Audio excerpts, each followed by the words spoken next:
With the second week of the NFL season down, we are back for the biggest disappointments of NFL Week 2.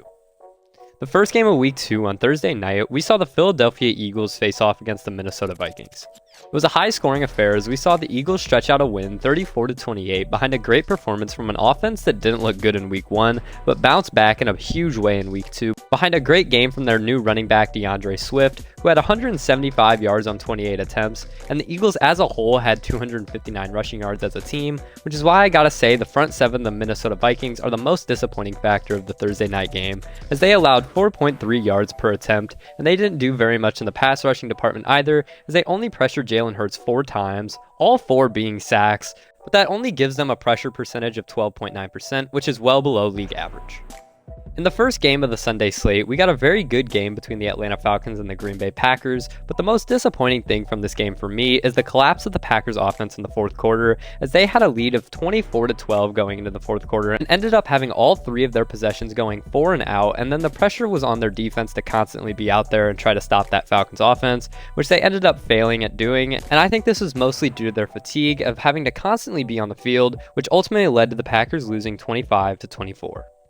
Moving to the second game, which had the Buffalo Bills versus the Las Vegas Raiders, we saw a complete domination by the Bills as they bounced back from a Week 1 loss and beat the Raiders by 28 points, and that's why I think the Raiders just disappointed as a whole. On the offensive side, Jimmy Garoppolo came back to earth with 2 interceptions and a QB rating of 68.5, and Josh Jacobs didn't do any favors in the backfield either, as in 9 attempts he dropped a whopping -2 rushing yards, which had a ton of people heated about their fantasy teams, and the defense for the Raiders was awful too, allowing 3 passing touchdowns and 274 passing yards from Josh Allen, and 2 more touchdowns on the ground from the Bills running backs, and 450 yards allowed as a team.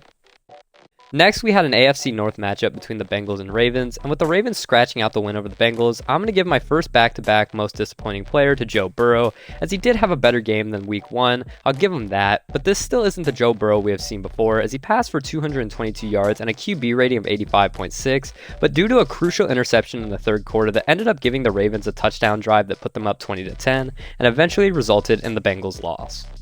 Moving on and talking about probably the most hyped up team following Week 1, we saw the Detroit Lions lose to the Seattle Seahawks in an overtime battle behind a great game from Geno Smith, and he had such a good game due to the lack of pressure of the Lions D-line, as they only had 3 pressures and got 1 sack, and with the Seahawks having a backup right tackle in to face against Aiden Hutchinson, that should not have been the story, and the entire line as a whole could have done a lot more to help with an offense that had a great game.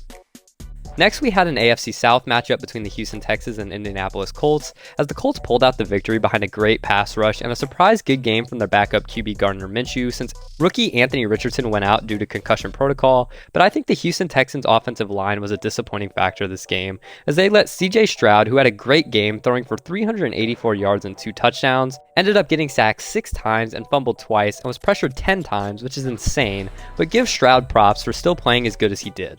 Going to a surprise low-scoring affair between the Jaguars and Chiefs, the Chiefs won a 17-9 battle, and I was disappointed by the Jaguars' offense as a whole, as Trevor Lawrence only threw for 216 yards with a 68.7 rating, but he got sacked twice, which led to 2 fumbles and a turnover, and the running game wasn't there either for Travis Etienne, as he just had 12 carries for 40 yards, with only 9 points to show for it. It was a disappointing day for the Jaguars' offense. Going to another overtime game between the Chargers and Titans, the Titans pulled out a close 27-24 win, and I will be giving yet another back-to-back disappointing award to the Chargers secondary once again, as this time they let Ryan Tannehill piece them up, throwing for 246 yards on 20 for 24 completion with a 123.3 rating, and it wasn't like he wasn't getting pressured at all, as he got sacked 5 times, but when he didn't get sacked, he was finding the open receivers, and it just proves yet again how bad this Chargers secondary really is.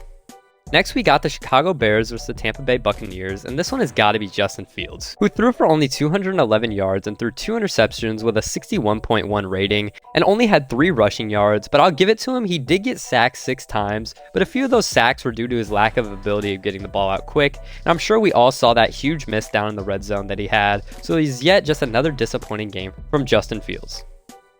Going to a huge comeback that was made by the New York Giants versus the Arizona Cardinals, as in the first half it was all Arizona's. They went up 20-0, and we saw everyone on Twitter freaking out about the Giants not scoring for 6 quarters and losing big to a bad Arizona team, but then they came out in the second half and put up 31 points, which is why the Cardinals defense as a whole just disappointed me in the second half, and I don't really think I gotta say too much, as I mean, they let up 31 points and a half. That's awful. but I'm sure they don't even care because they're just trying to get that number 1 pick.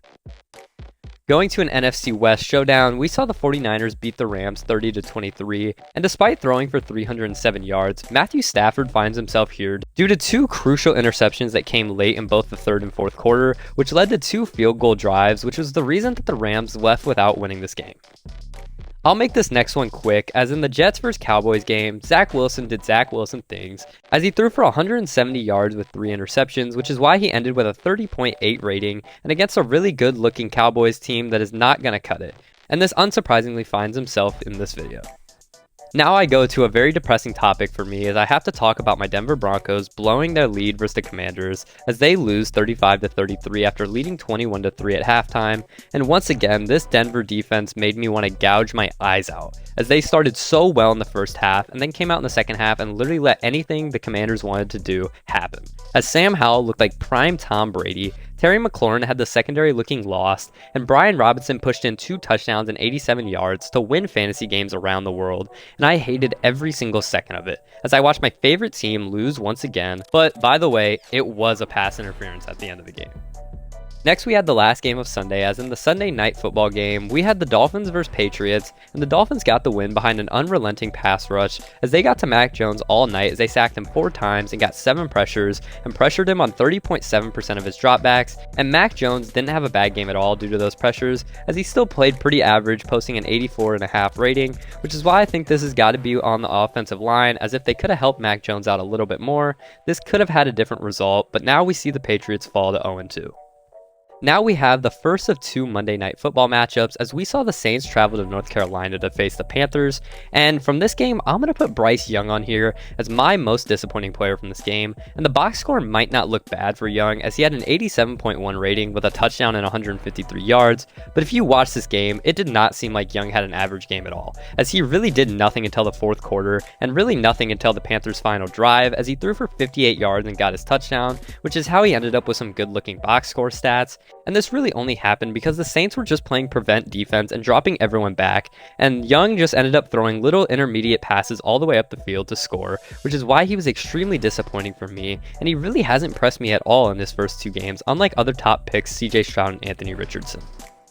Now, on to the final game of week 2, we had another AFC North matchup as the Browns played against the Steelers in Pittsburgh, and the biggest disappointment of this game, besides the sad injury of Nick Chubb, was the Browns' lack of ability to avoid making mistakes, as on the first play of the game, we saw the bobbled pass lead to a pick 6, and then the Browns' O-line got eaten up all night, and were disappointing as well, allowing 6 sacks, and led to Deshaun Watson dropping 2 fumbles, and the Browns, despite having double the Steelers' first downs, over 150 more total yards, and 10 more minutes of possession, they would lose in a very disappointing game.